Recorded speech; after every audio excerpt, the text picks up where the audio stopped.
Expliquez-nous, Nicolas. L'Iran a annoncé hier la fermeture de l'Institut français à Téhéran. C'est la première mesure de rétorsion contre la France après la publication par Charlie Hebdo de caricatures du guide suprême de la Révolution. Oui, l'Iran avait averti que la publication de ces caricatures ne resterait pas impunie.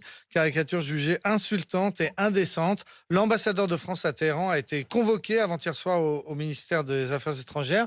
Il lui a été signifié que l'Iran ne permettrait pas au gouvernement français de dépasser les bornes, comme si le gouvernement français était responsable de la ligne éditoriale de Charlie Hebdo. On imagine que l'ambassadeur français a tenté d'expliquer aux Iraniens la notion d'indépendance de la presse, mais visiblement le message n'est pas passé, puisqu'hier, une première sanction est donc tombée, la fermeture de l'Institut français de recherche en Iran. C'est un centre culturel et scientifique qui existe depuis 1897. Le communiqué officiel iranien précise que cette sanction n'est qu'une première étape. Que peut-on lire dans ce numéro de Charlie Hebdo qui aurait donc rendu les Iraniens furieux? Alors c'est le numéro qui est actuellement en kiosque et qui est un numéro anniversaire, puisque cela fera demain 8 ans que Charlie Hebdo a été victime du terrible attentat. Et vous les voyez sur RMC Story au moment où on se parle. Alors donc pour l'occasion, le journal a lancé le mois dernier un concours international de caricature du guide suprême de la révolution iranienne, Ali Khamenei.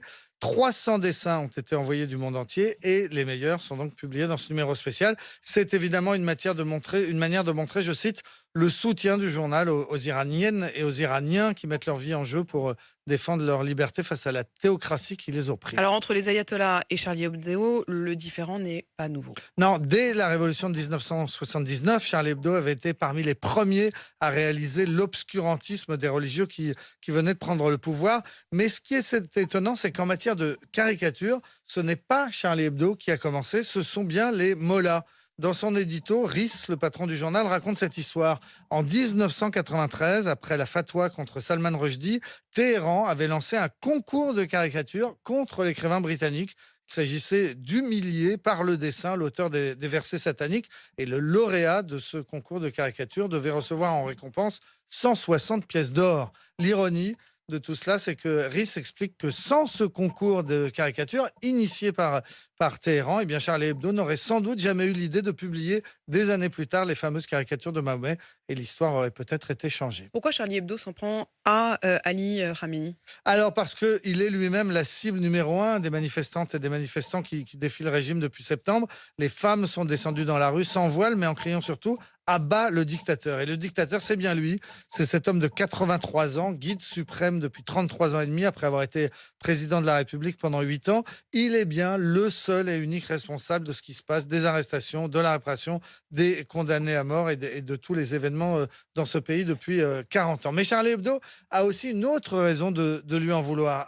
Ali Khamenei, c'est bien l'homme de la fatwa dont on parlait contre Salman Rushdie, cette première condamnation à mort de portée mondiale pour blasphème à la fin des années 80. Et c'est lui qui l'a renouvelé en 2005, en 2015 et en 2020. Et à ce jour, 38 personnes sont mortes dans des attentats contre les éditeurs ou les traducteurs de Salman Rushdie, sans parler de l'attentat contre Salman Rushdie lui-même, qu'il a laissé gravement blessé l'été dernier. Cette affaire, c'est vraiment le symbole d'une des plus graves atteintes contre la liberté d'écrire et contre la liberté de penser. Ali Khamenei en est donc le responsable et c'est pour ça que Charlie Hebdo a décidé, je cite, de lui flanquer une raclée. Le courage et la liberté de Charlie Hebdo, que l'on salue ce matin. Les explications de Nicolas Poincaré, il est 7h57.